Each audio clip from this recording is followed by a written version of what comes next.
So today, we're going to talk about ethics, but not as some dusty old rulebook.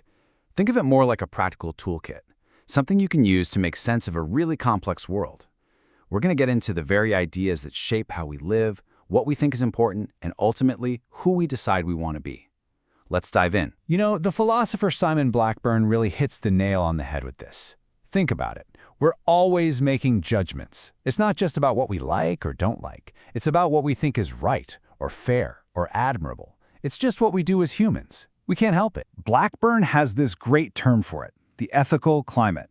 It's like this invisible atmosphere of ideas we're all swimming in. It dictates our sense of justice, what we feel proud of, what we feel ashamed of. And here's the wild part.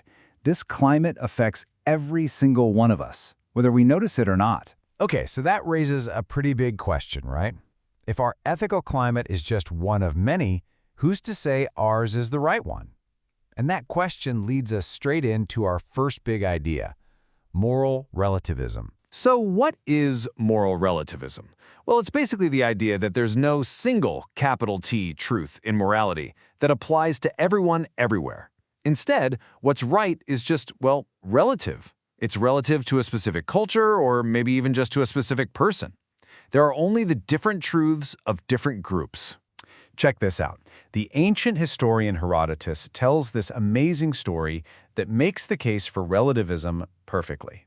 The Persian king Darius gets these two groups together. You've got the Greeks, who respectfully cremate their dead fathers, and then you have the Coletae, who respectfully ate their dead fathers.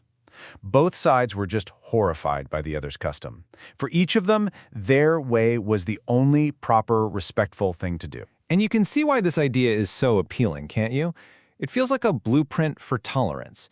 It tells us to pump the brakes on assuming our way is the only way, and instead to have a little respect for how diverse human cultures can be. But then we hit a wall.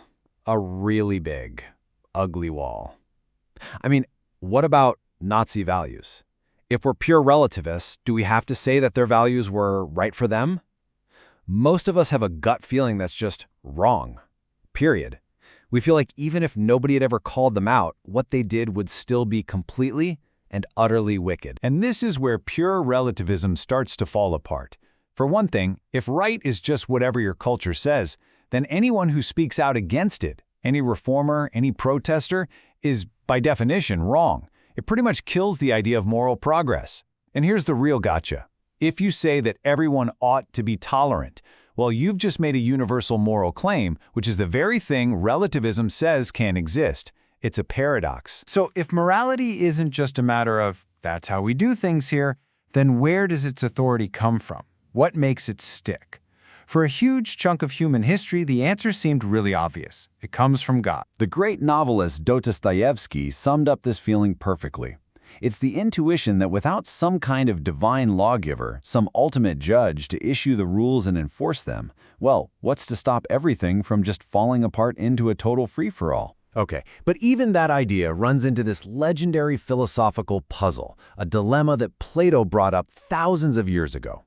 It's a classic catch-22, with two very tricky options. Let's break it down. So let's look at the two horns of the dilemma.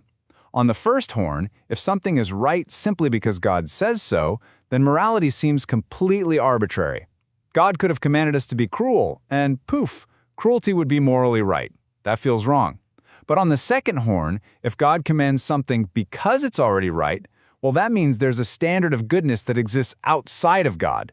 It means that the ultimate source of right and wrong isn't God, but some standard that even God looks to. Neither option is a simple answer. All right, so if we can't easily pin morality on just culture or just divine command, what are we left with? How do we actually make hard choices in the real world? Well, this is where the toolkit comes in.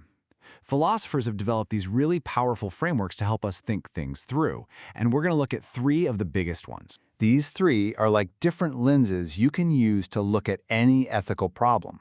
First, you've got consequentialism. It's all about the results, the outcomes, the greatest good for the greatest number.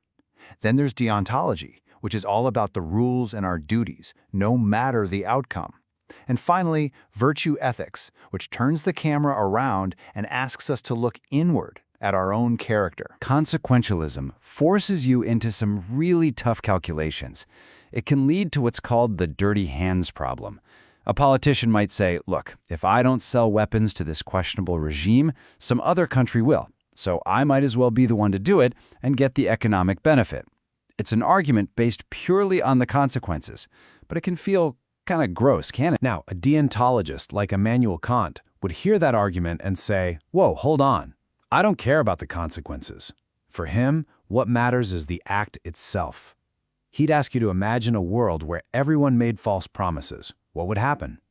Well, the whole concept of a promise would become meaningless. It would just collapse. So, Kant says, you can't rationally want that world, which means false promising is fundamentally wrong. End of story. Then you've got virtue ethics, which comes at this from a totally different angle. For Aristotle, the whole point is developing a good character. He talks about virtue as finding the mean, that perfect balance point. It's not about an extreme. Courage, for example, isn't the opposite of cowardice. It's the sweet spot right in between cowardice and just being plain reckless. And this is the real game changer with virtue ethics. It completely flips the central question. It's not, what is the right thing to do in this one situation? It's a much deeper, more personal question. What kind of person do I want to become? The goal is to build a character that good actions will just naturally flow from. So, after all that, where are we? Do we have one perfect, final answer to every moral problem? Not really. And you know what? Maybe that's the whole point. The goal isn't necessarily to solve ethics, but to join this incredible, important conversation that's been going on for thousands of years. So what we have is our ethical toolkit. These theories aren't competing for first place. They're tools. They're different lenses. When you're stuck, you can now ask yourself different questions. You can ask, what are the likely outcomes here? You can ask, are there any hard and fast rules I have to follow? And you can ask, what would a truly good person do in my shoes? The goal isn't to pick one and throw the others away, but to use them all to see the situation more clearly. Remember that ethical climate we talked about at the beginning? That invisible web of ideas that we all live in? Well, it turns out it's not something that just happens to us. We are all actively creating it every single day with every choice we make.